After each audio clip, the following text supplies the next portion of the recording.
Hi everyone. Alright, so this is the video introducing how to use stop motion animation with the app that I'm going to get you to download. Currently I'm using a Mac and I'm currently using Chrome. What we will be doing is I will strongly recommend that you use Chrome. There are going to be apps on your phone or devices or tablet that you could use to do videos like this. The reason why I'm choosing the app that I'm choosing is it's approved by Autocross District School Board. If you don't have a tablet or device that could easily install this app, you could figure out different options. Go ahead and talk to me first if you like. But what we're going to be downloading is we're going to download the app called Stop Motion Animator. And the easiest way to find it is, yes, you can go to the Google Chrome store and find it through there. But if you type into Google Stop Motion Animator app Chrome, you're going to find it pretty much right away. It's actually the first option up here. So it's called Stop Motion Animator, and we click on that.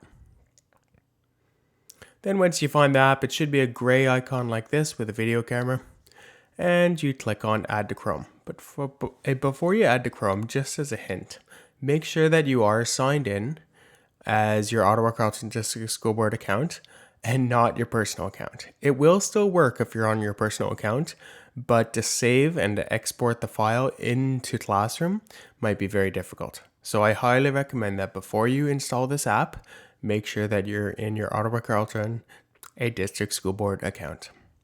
Okay, so we click on Add to Chrome, and it's going to ask us, are you sure you want to do this? Because it's going to use your microphone, it's going to use your camera, and it's going to write files to certain folders. That's totally fine. Add app. Fantastic. So that was easy. We have the app now. Now, where you'd normally find Classroom and Google Drive and all that, you can find the stop motion animator. In my case, it opens up as a separate window. Hi guys.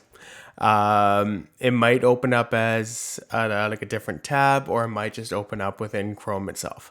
So this is where it changes per device.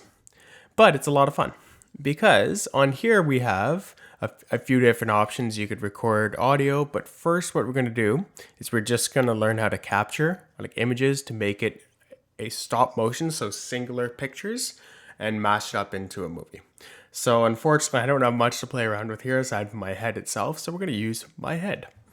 So we're going to go to capture. I'm going to set my head on the side here, and it captured one. And you could see that there's almost a ghost image there. You could see the one that's moving right now that's live. And you could see, I'm trying to point in the right direction, like the old one, the original picture. So then we're going to take another picture, but we're going to put close to where I was before. So it looks like a smooth motion. I press capture again. I move again, but let's move the other way. I move again. I move again. I move again. I move again. I keep moving.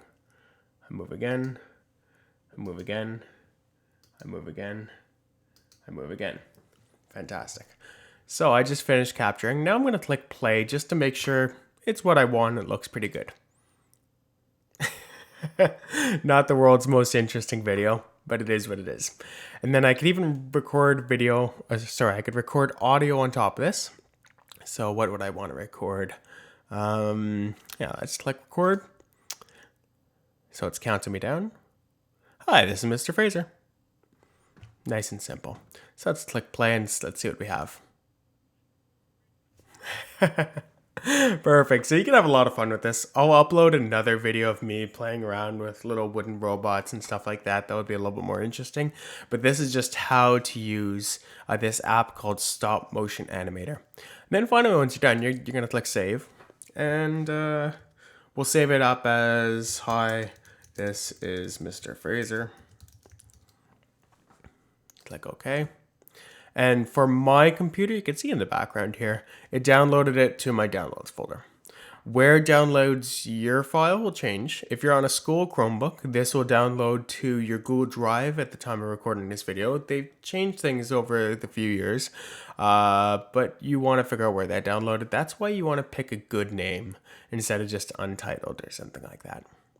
Okay, if you have any questions, please feel free to ask me, and I'll see you guys soon.